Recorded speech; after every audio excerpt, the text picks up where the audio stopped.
राजन, अपने प्राणों के समान प्यारे भाई निशुंभ को मारा गया देख तथा सारी सेना का संहार होता जान शुंभ कुपित होकर कहा, दुष्ट दुर्गे, तू बल के अभिमान में झूठ मूठ का घमंड न दिखा। तू बड़ी मानिनी बनी हुई है, किंतु दूसरी स्त्रियों के बल का सहारा लेकर लड़ती है। ओ दुष्ट, मैं अकेली ही हूं। इस संसार में मेरे सिवा दूसरी कौन है? देख, ये मेरी ही विभूतियां हैं, अतः मुझ में ही प्रवेश कर रही हैं। तदनंतर ब्रह्माणी आदि समस्त देवियां अंबिका देवी के शरीर में लीन हो गईं। मैं अपनी ऐश्वर्य शक्ति से अनेक रूपों में यहाँ उपस्थित हुई थी। उन सब रूपों को मैंने समेट लिया। अब अकेली ही युद्ध में खड़ी हूं। तुम भी स्थिर हो जाओ। तदनंतर देवी और शुंभ दोनों में सब देवताओं तथा दानवों के देखते देखते भयंकर युद्ध छिड़ गया। बाणों की वर्षा तथा तीखे शस्त्रों एवं दारुण अस्त्रों के प्रहार के कारण उन दोनों का युद्ध सब लोगों के लिए बड़ा भयानक प्रतीत हुआ। उस समय अंबिका देवी ने जो सैकड़ों दिव्य अस्त्र छोड़े, उन्हें दैत्यराज शुंभ ने अपने निवारक अस्त्रों द्वारा काट डाला।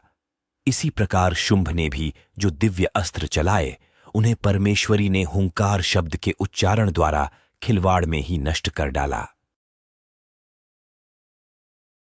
तब उस असुर ने सैकड़ों बाणों से देवी को आच्छादित कर दिया। यह देख क्रोध में भरी हुई देवी ने भी बाण मारकर उसका धनुष काट डाला।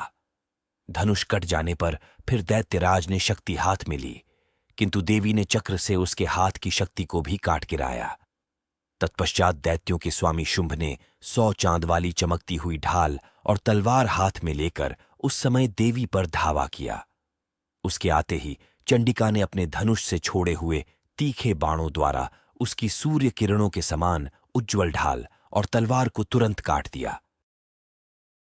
फिर उस दैत्य के घोड़े और सारथी मारे गए। धनुष तो पहले ही कट चुका था।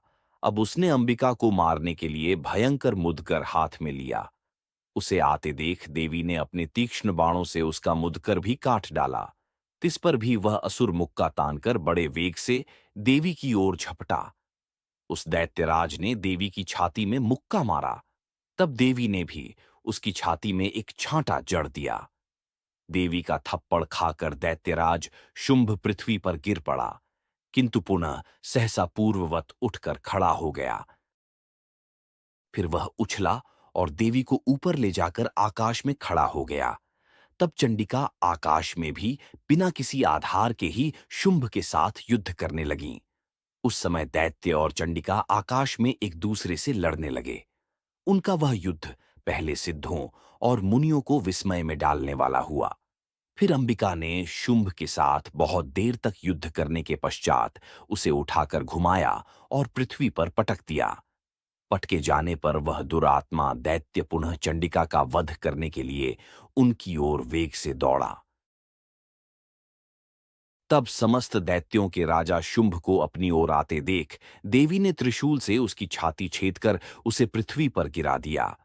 देवी के शूल की धार से घायल होने पर उसके प्राण पखेरु उड़ गए और वह समुद्रों, द्वीपों तथा पर्वतों सहित समूची पृथ्वी को कंपाता हुआ भूमि पर गिर पड़ा।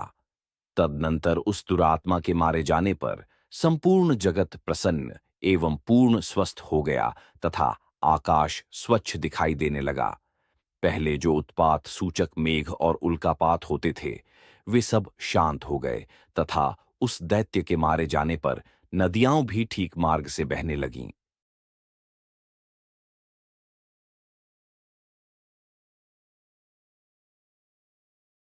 इस प्रकार श्री मार्कंडेय पुराण में सावर्णिक मनवंतर की कथा के अंतर्गत देवी महात्म्य में शुंभ वध नामक 10वां अध्याय पूरा हुआ। प्रेम से बोलो जय माता की। वीडियो को लाइक एवं शेयर करना और चैनल को सब्सक्राइब करना न भूलें।